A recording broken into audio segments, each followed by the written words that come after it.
అందరికీ మరణాతండి. బాగున్నారండి? మహాపరిశుద్ధుడును సర్వోన్నతుడు జీవము గల దేవుడు ప్రతిరోజు మనలను కనుపాప వలె కాపాడుతూ ఉన్నారు. అందువలన మనము సజీవులుగా ఈరోజు ఇలా కలుసుకుంటూ ఉన్నాము.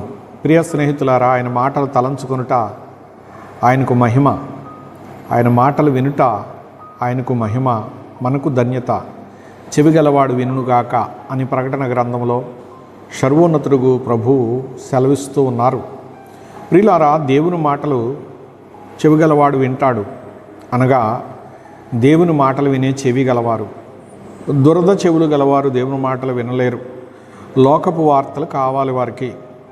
ప్రియమైన స్నేహితులారా, మనము దేవుని మాటలు వింటే దేవుని మాట స్వస్థతనిస్తుంది, దేవుని మాట జీవాన్నిస్తుంది, దేవుని మాట ధైర్యాన్నిస్తుంది, దేవుని మాట భయాన్ని పోగొడుతుంది, దేవుని మాట ఆదరణ కలుగజేస్తుంది, దేవుని మాట క్షేమాభివృద్ధినిస్తుంది.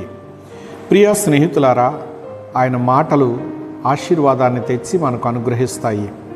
ప్రియ స్నేహితులారా, అందుకే దినమందు దేవుని వాక్యాన్ని మనం ధ్యానం చేసుకుందాము. మరి మొదటి దశలోనిలకు రాసినటువంటి పత్రిక 5వ అధ్యాయము 24వ వచనమును మనం చూసినట్లయితే, మిమ్మును పిలుచువాడు నమ్మకమైన వాడు అని మరి దేవదేవుడైనటువంటి ప్రభువారు ఇక్కడ తెలియపరుస్తూ ఉన్నారు. ప్రియమైనటువంటి భక్తులారా, దేవుని పోలికలో ఉన్న నరులారా, మిమ్మును పిలుస్తూ ఉన్నటువంటి వాడు నమ్మకమైనటువంటి వాడు.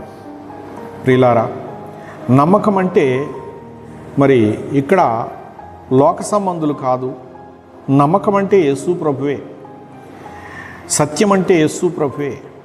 ప్రియమైన స్నేహితులారా, దేవుని కృపను బట్టి ఆయన నమ్మిన వారిని ఆయన సిగ్గుపడనివ్వడం, ఆయనందు విశ్వాసం ఉంచిన వారిని ఆయన సిగ్గుపరిచేటటువంటి స్థితిలో ఉండడం. ప్రియులారా, వారిని హత్తి ఉంటాడు, వారికి క్షేమాన్ని కలుగజేస్తారు. ప్రియులారా, లోక సంబంధమైనటువంటి జీవితము శాశ్వతమైనది కాదు. దాన్ని నమ్మకూడదు. లోకాన్ని నమ్మకూడదు, జీవితాన్ని నమ్మకూడదు. ఇంతలో కనపడి అంతలో మాయమైపోయి నీటి ఆవిరిలాగా ఉన్నది మానవుని జీవితము. ప్రియులారా, ప్రభువైన యేసుక్రీస్తు సిలువవేయుడైన యేసు ప్రభువారు నమ్మదగిన వాడు, నీతిమంతుడు అని లేఖనములు ఆయన గురించి సాక్ష్యమిస్తూ ఉన్నాయి. అందుకే మన కొరకు చనిపోయిన ప్రభువు మన కొరకు మరలా పునరుద్ధానుడి తిరిగి లేచారు. మన పాపములకు ప్రక్షాళన కలిగించుటకై ఆయన రక్తాన్ని ధారపోశారు. ప్రియ స్నేహితులారా, ఆయన ప్రజలు చూస్తూ ఉండగా ఆరోహణుడై ఆయన పైకెత్తబడ్డారు. ప్రియులారా, ఆయన మన కొరకు మరలా రాబోతూ ఉన్నానని సెలవిచ్చారు. రాబోచున్నటువంటి ప్రభువైన యేసుక్రీస్తు కొరకు భూలోకమందున్నటువంటి భక్తులు నమ్మకంతో ఎదురు చూసేవారుగా ఉండాలి. అది ఆయన తెలియజేసినటువంటి మాట. గనుక ఆయన రాకడపై మనము లక్ష్యము ఉంచవలసిన వారమైనాము. గనుక ఇప్పుడు ఆయన రాక కొరకు ప్రతిరోజు మనం ఎదురు చూస్తూ ఉంటే, ఆయన మనలను తలంచుచు తన కృపలో మనలను భద్రపరుస్తూ భూలోకానికి రాబోయేటటువంటి భయంకరమైన 7 ఏండ్ల మహాశ్రమల్లో, ఘోరమైన హింసల్లో ఆయన యందు విశ్వాసం ఉంచిన భక్తులు నశించిపోకుండా ఉండునట్లు ఆయన వారందరినీ భూమి మీద నుంచి ఆయన పైకెత్తుతారు, అనగా మధ్యాకాశానికి తీసుకుని వెళతారు. సజీవులుగానే, ప్రాణం పోకుండా తీసుకువెళతారు సజీవులుగా. ప్రియులారా, ఆయన కొరకు భక్తితో విశ్వాసంతో ఎదురు చూచిన వారు చాలామంది చనిపోయారు. వారు సమాధుల్లో నుండి ఆ క్షణంలో ప్రధాన దూత బోరశబ్దం వినగానే పైకి లేచి వారు కూడా ప్రభువుని ఎదుర్కోవడానికి వెళతారు. సజీవులమైన మనము ఆ తర్వాత వెళతాము. ప్రభుతో 7 ఏండ్లు మధ్యాకాశంలో మహా గొప్ప విందు మనం ఆరగిస్తూ ఉంటాము.